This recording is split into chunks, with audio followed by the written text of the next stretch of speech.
And she said, no, no way, I'm not pregnant. And 9 months later, she gave birth to twins. I knew she was pregnant before she knew she was even could possibly be pregnant. And things like that just started happening that were just freaking me out and freaking other people out too. And did you end up getting direction with that, or you just developed the skills yourself?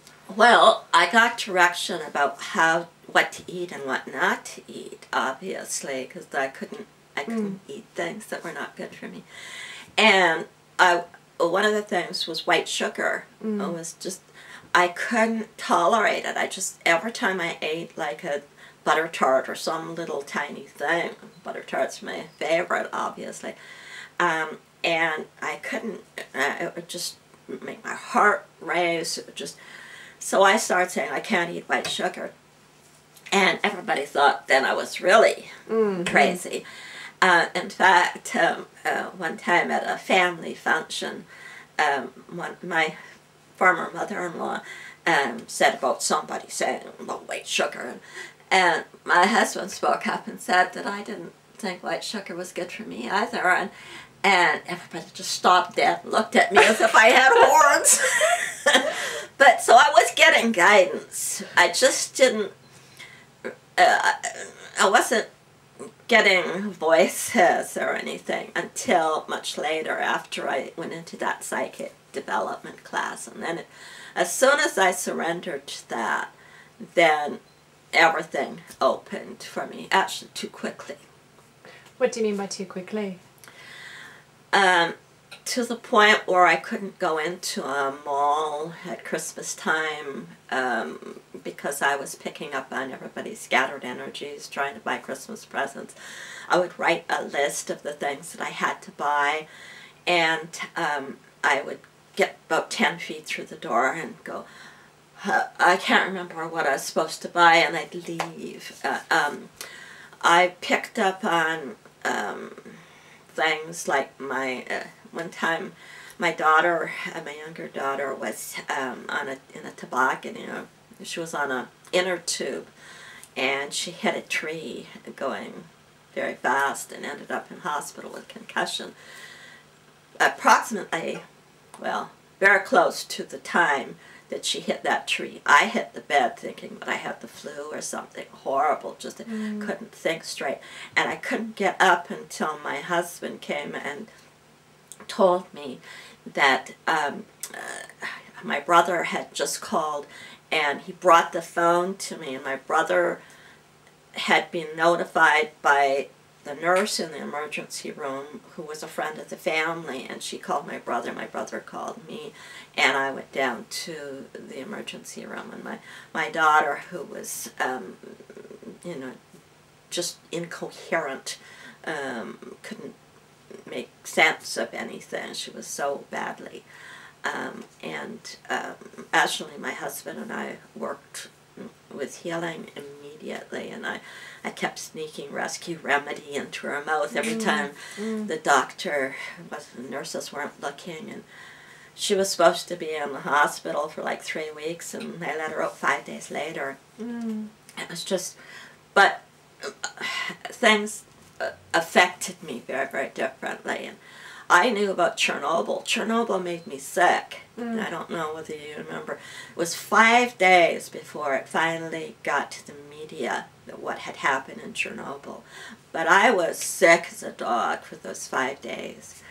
And the tsunami, I knew exactly when it hit. I didn't know what had happened, but I knew exactly what had happened energetically. I thought it was probably an earthquake because I've been affected by those for years. But I thought I was dying. I was at first, and then I thought, oh, this isn't me. And I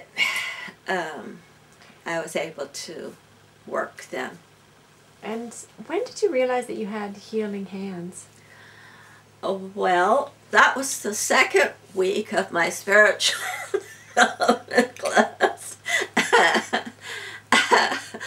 Actually, it was the third week, because after the first week, I was so blown away by what he'd said. I didn't go back the second week, because I was too scared. And then I thought, well, he can't really turn me into some kind of a freak. I'm a pretty logical, intellectual, intelligent woman, so he's not gonna.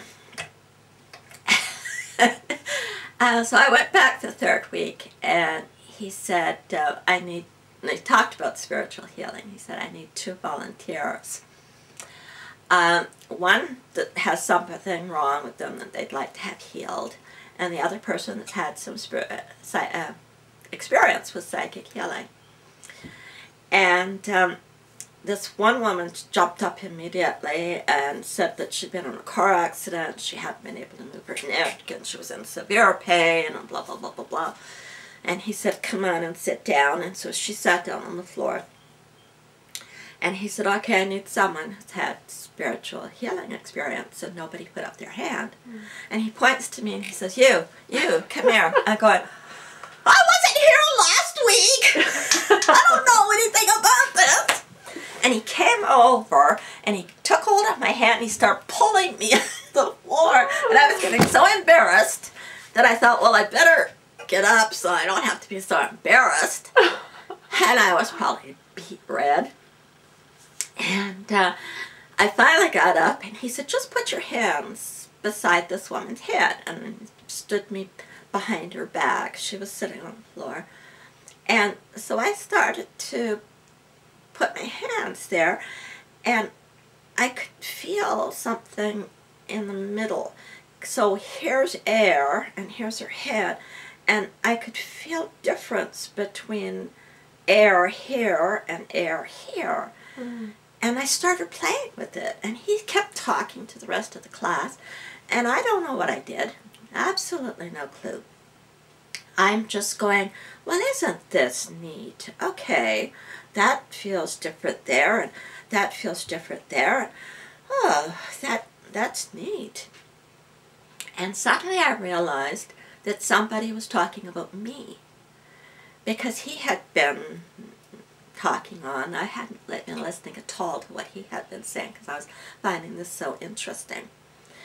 And finally I heard someone say, she's got green light flowing out of her hands. And I'm going, ooh, well, they're talking about me, right?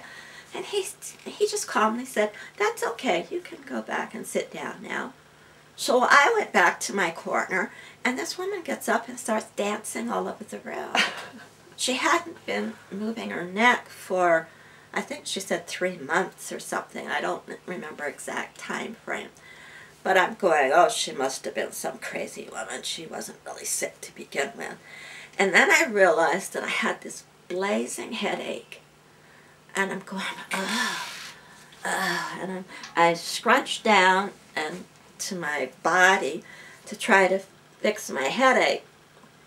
And he comes over, and I couldn't even see him because I was down so far. And he said, don't do that. And I went, what did I do? He clapped his hands really loud in front of my head, and my headache was gone. And I said, what did you do? He said, you took it on. You're not supposed to take it on. You know better than that. I went, I don't know anything. I don't know what I'm doing. Yes. And he said, I'm going to teach you.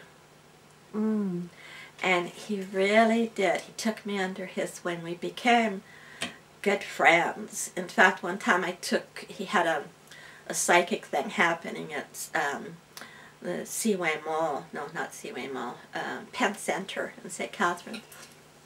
And I took a friend, the man that he said that walk with a cane, he wanted to meet him. And so I paid for a reading, and Malcolm Swaby was his name, the psychic.